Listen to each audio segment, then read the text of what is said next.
common day-to-day movement that we do on the regular, completely subconsciously sometimes, is hinging at the hips. So we hinge at the hips for many different things. When we pick things up and put them down, we lift groceries, we put them down. We lift kids, we put them down. You grab something out of the car, you put them down. We're not going into a squat to do this every day, right? So instead, what you're doing is you're hinging over. This movement is something that people hurt themselves with a lot because of the form that we're not thinking about. And that's no fault of anyone's besides creating that muscle memory. So what we're trying to do now is educate ourselves on the correct form to make sure we're not gonna hurt ourselves later, as well as in the gym or wherever you're working out to make sure that you are maximizing that movement. So I'm gonna go through the hinging at the hips that is used commonly in the workout world for a deadlift, a good morning, and any sort of bent over movement. So that means a bent over row, that means bent over flies, reverse flies, and I could probably go on.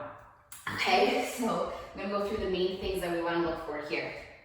So when you're doing a hinge, you wanna think that you have a pole at the top of your head and at the bottom of your back. If you have a pole and you're practicing this, go ahead and use that for this exercise. I don't have one with me at the moment, but this should touch your back across 3 different places. It should hit the top of your head, it should hit the middle of your back, and it should touch the bottom of your tailbone. The key thing being, all of those things are aligned. You're not arching in, you're not slouching over, and everything is nice and straight, okay? So, your shoulders, you're rolling them back down and away from your ears. You're putting your head, not arching it up, because that's gonna mess that up, it's gonna hurt your neck.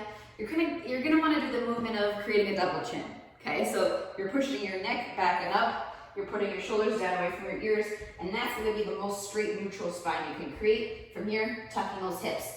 Not arching this back. It's a very common mistake that people do, and ladies, I don't know why we do this more, but we like to stick our booty out. So that is not what we want to do. It's how we hurt our lower back, especially if you're doing things like wearing heels, because wearing heels will naturally push your butt out, which is not how you can hurt your lower back as well. So nice straight neutral spine, tuck those hips under, your head is neutral as well. From here, we have our feet at shoulder width apart, and we have a nice soft bend in the knees. You're not bending them forward, you're not locking them out. It's very key for this. It should be a little neutral softening, okay?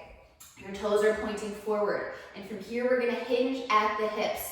So you see how nothing else is really moving with this? This is the hinge here, where the main movement's coming from.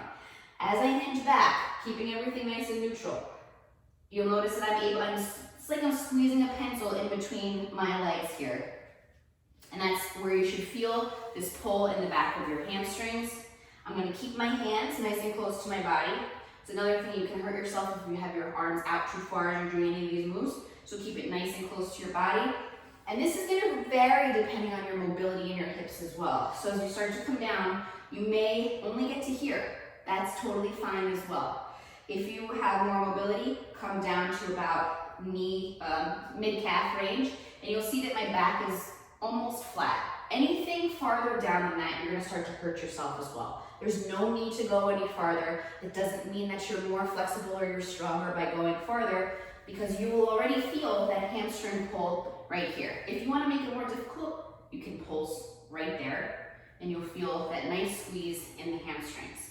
If for some reason you're still rounding your shoulders here, because you see, if I do this wrong and I round my shoulders, not good. You want to keep a nice strong back as we do this. So if that's still a difficulty as you're using a weight, instead what I want you to do, put your hands behind your back, right around your butt, as wherever they fall. That's going to naturally pull your shoulders down and away from your ears, so you can practice that movement of keeping a nice straight back and back up. That's about it. Add that weight where you can, where you want to. The same thing goes for good mornings. As you have your weight up, holding it up higher, you're still keeping a nice straight back. You're keeping a soft bend in the knees. You're slowly going down. This is not a fast movement, and back up. And more progressions, you can add more weight.